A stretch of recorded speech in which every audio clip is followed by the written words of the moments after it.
Welcome to the Fulcrum Roundtable, formerly known as Democracy in Action. The program provides insights and discussion about some of the most talked about topics of the previous month with the Fulcrum's collaborators. Consistent with the Fulcrum's mission, the Fulcrum Roundtable strives to share many perspectives to widen our audience's viewpoints. I'm Hugo Balta, Executive Editor of the Fulcrum and your host.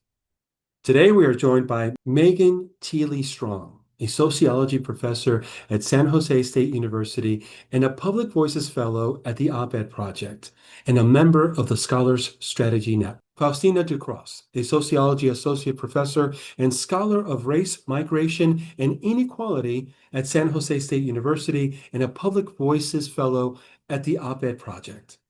And Elisabet Avalos, a leader in housing justice, developing programs for survivors of violence, experiencing homelessness, and a Public Voices Fellow of the OpEd Project on Domestic Violence and Economic Security. Elisabet, Faustina, and Megan, thank you all for joining us today. So I'd like to start with the conversation with you, Megan. Last month, you co-authored, along with Susana Gallardo and Faustina, the article, Why Doing Immigration the White Way is Wrong. Tell us about the article.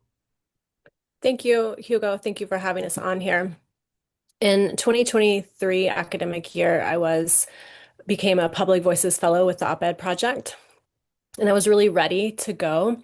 As a sociologist, I can't help but think about what sociology would have to say about what's happening in our world, and that there's a real lack of sociological insight into our political, economic, and social systems. And there's also a lack of access to the information we have.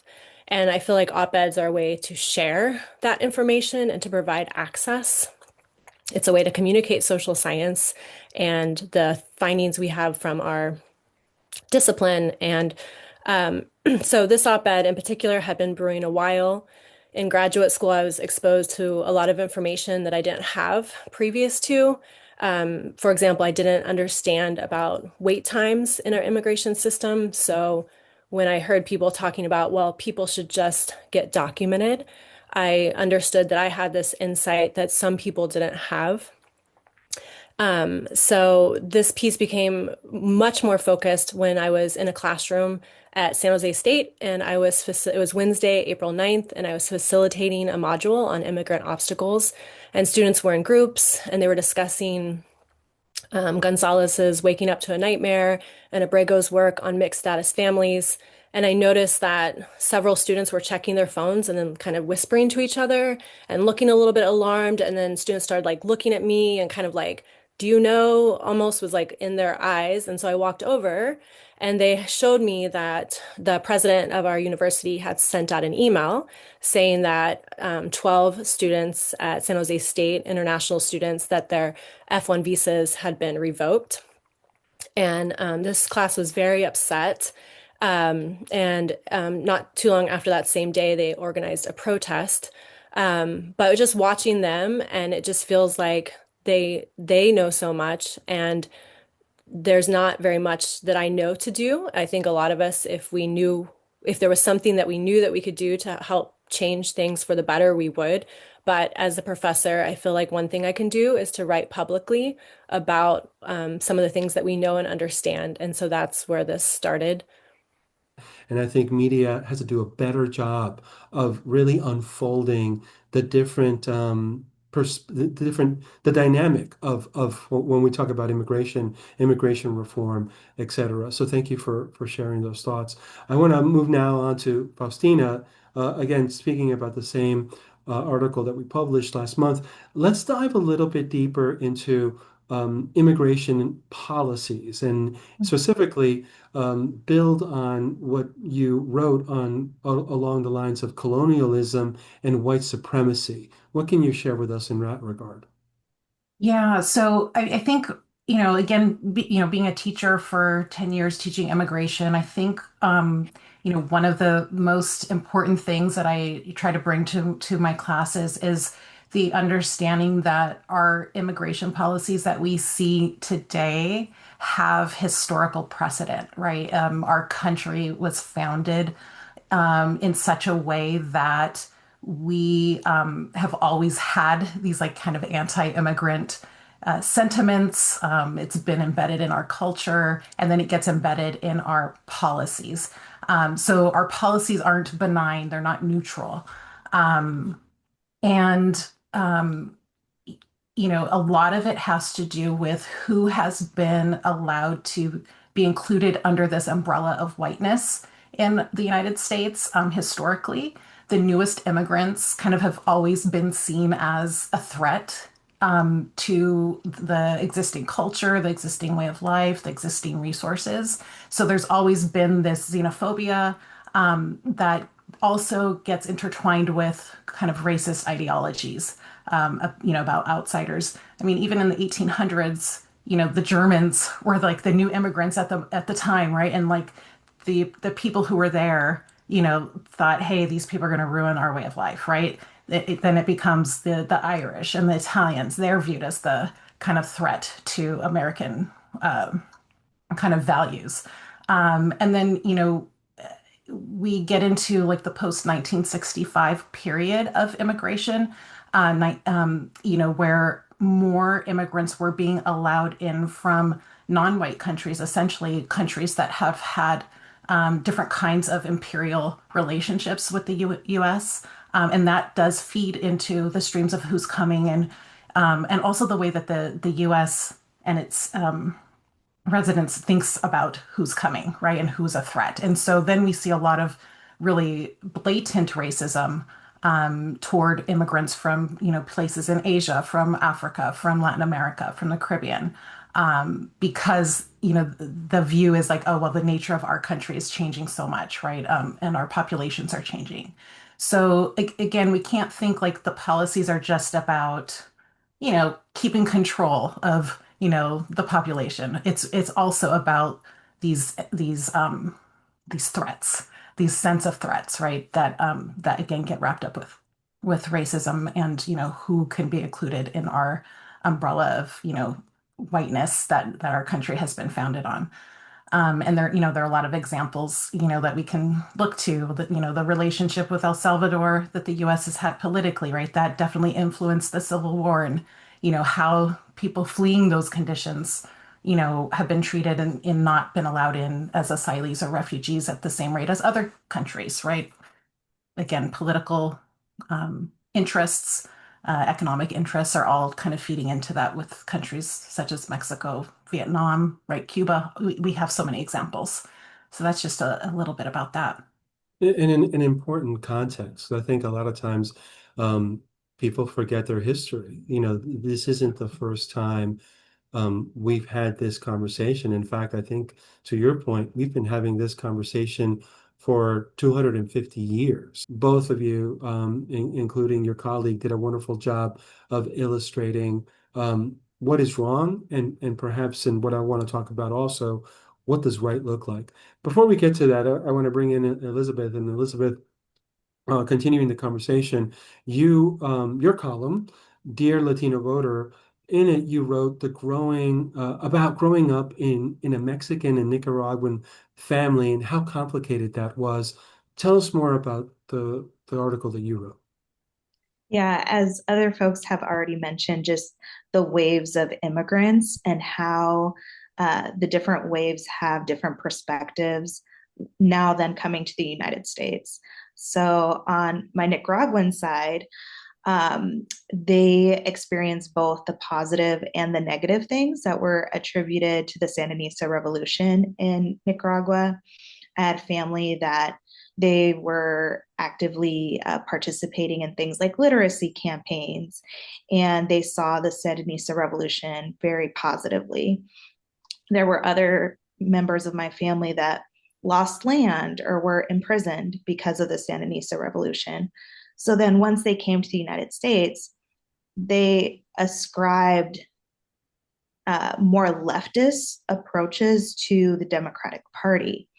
And so what they experienced in Nicaragua later on when they were able to vote really colored how they saw American politics, and either wanting to steer very clear from that or being able to embrace it.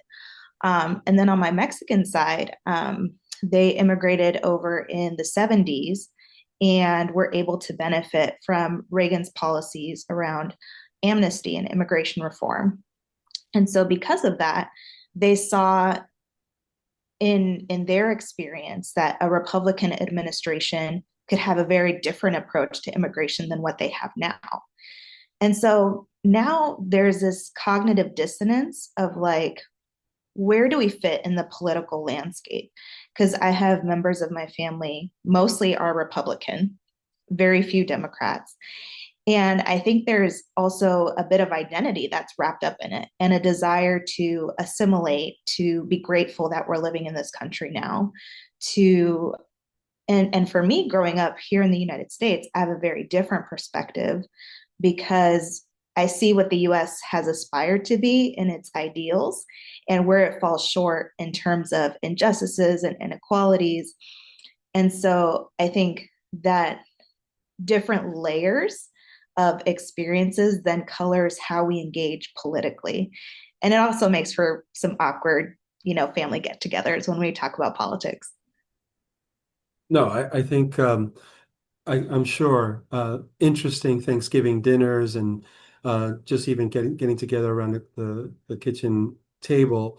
But what you've just described, right? Just the complexity of just in your family is really an example of how dynamic and not a monolith is the Latino community.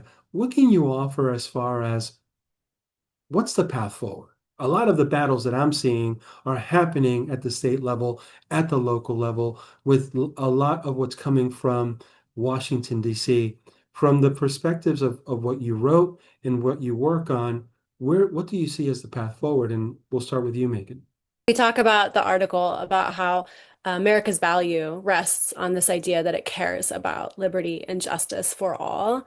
And I think moving forward, if we want a sustainable system, um, we need to have, and I think it's Adrienne Marie Brown that talks about the small will echo into the large. And so all of our interactions need to be sustainable. They need to be renewable at the baseline. So we actually, if we want environmental sustainability, if we want sustainability for our country, we have to make sure that our social sustainability is there. And that means we have to get to the point where we're treating all life as valuable and sacred and worthy of food, water, shelter. And without that, I don't think we're going to be able to aspire to any of those ideals. So much of the immigration to the US is about it's about survival, right? For so many people. It's about human rights, right? And so we really just need to focus on those basic needs to again humanize, right? Humanize immigrants because our narratives become so dehumanizing. And I think we really just need to keep paying attention to these basic human rights as, like trying to fulfill these for everyone globally. And then that would make our societies and our systems so much more sustaining, right, for everyone. Because, if everyone has access globally to all of these things, right, then we have less of a need for people to flee, their home countries, for people to exploit other countries, and then, destabilize those nations, right? Like if we were able to just focus on those basic needs and, humanizing each other and everyone else, right? Like that I think is so important. And I think that's why, we need to keep talking about these issues, right? So that people can start to understand that it is about these basic things. I think for those of us who are second, third, maybe fourth generation immigrants, it's really easy to become myopic and to vote based on like what is going to impact my family. The price of eggs, the price of rent, the price of, a lot of people really thought about economics in the last election and how it was impacting their pocketbook. But I think for those of us who are second, third generation in this country, I think the challenge and the path forward is to really think about how our fates are intertwined with the immigrants of today.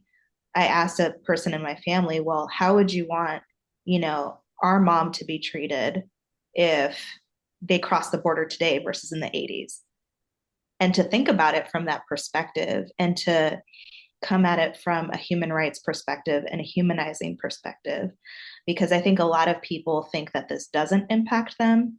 And so it's easy to turn off or to disengage. Really well said. I think the more we can provide those personal anecdotes, the better we will be. Not easy discussions to have. Certainly, there's no silver bullet in solving a lot of the issues that we're seeing, both in the space that we've talked about today and others. But very appreciative of all of you and you sharing your thoughts, your perspectives drawn from both your lived experiences and the work that you do with us at the Fulcrum and also at the Latino News Network. So I'm looking forward to continuing that collaboration and continuing to providing a platform to raise that visibility in those voices. Megan, Faustina, Elisabet, a pleasure spending this time with you. Thank you very much for your time and for your insights. Thank you. Thank you for having us. Thank you. I invite you to visit us at thefulcrum.us and check out their work. This has been the Fulcrum Roundtable, insights and discussions about some of the most talked about topics of the previous month with the Fulcrum's collaborators. Amogo Balta, hasta la próxima.